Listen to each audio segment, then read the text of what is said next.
حضرت امام محمد بن حنبل کا دربار لگا ہے. ایک خاتون پردے میں سمٹی ہوئی مسئلہ پوچھنے آئی. حضرت ایک مسئلہ پوچھنا پوچھیے.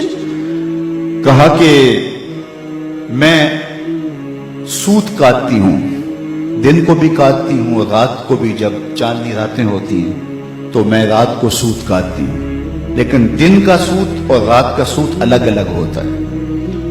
کبھی کبھی ہوتا ہے کہ بازار سے بادشاہ کی سواری گزرتی ہے اور سواری کے گزرنے کی وجہ سے ماحول میں روشنی زیادہ ہو جاتی ہے، تو اس میں جو سوت ہوتا ہے وہ کوالٹی میں بہتر ہوتا ہے، اور میں جو اس روشنی میں کاتا ہے اور جو چاند کی چاندنی میں کاتا ہے ان کو اکٹھے ملا کے فروخت کر سکتی ہوں. اللہ اکبر. امام احمد بن حنبل نے خاتون سے کہا کہ اپنا تعارف کروا سکتی ہو، تم کون ہو؟ اس خاتون نے کہا سائل کی ذات نہیں پوچھی جاتی، آپ مفتی ہیں فتویٰ دیجئے.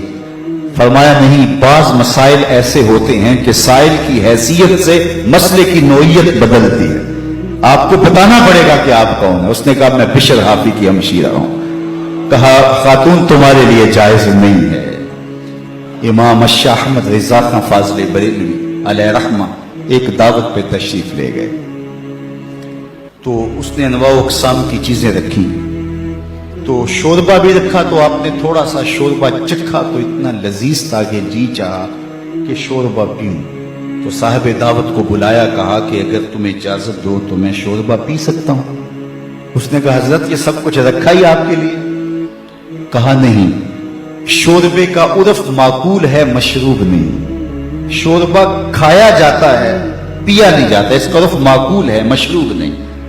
تم نے شوربہ تیار کیا ہے کھانے کے لیے، سالن کے طور پہ، اور اگر میں پی لوں اور میرے دیکھا دیکھی باقی بھی پینے لگے تو شوربہ تو ایک جھٹکا بھی نہیں لے گا اور تمہیں شرمندگی ہوگی.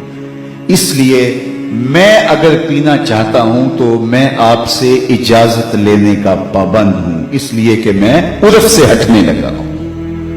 اور ہم سب کچھ ہڑپ کیے جا رہے ہیں اور ہم صوفی ہوتے ہیں، ہم غوث زماں ہوتے ہیں. آج کل ہر آستانے پہ غوث زماں ہوتا ہے، ہر آستانے پہ قطب زماں ہوتا ہے. کبھی صدیوں بعد کوئی غوث آیا کرتا تھا. اللہ اکبر. کیسا طوفان بدتمیزی مچا ہوا ہے اور کیسے القابات کی بے توقیری ہو رہی ہے. ہر لئی میں رازدار دین چھپے.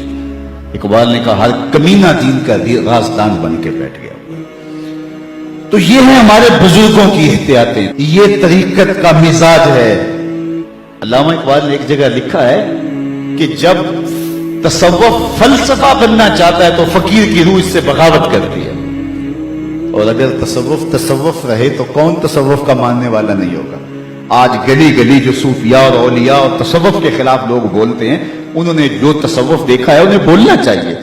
اگر حاتم الصم کا تصور پیش کیا جائے، اگر احمد بن حنبل کا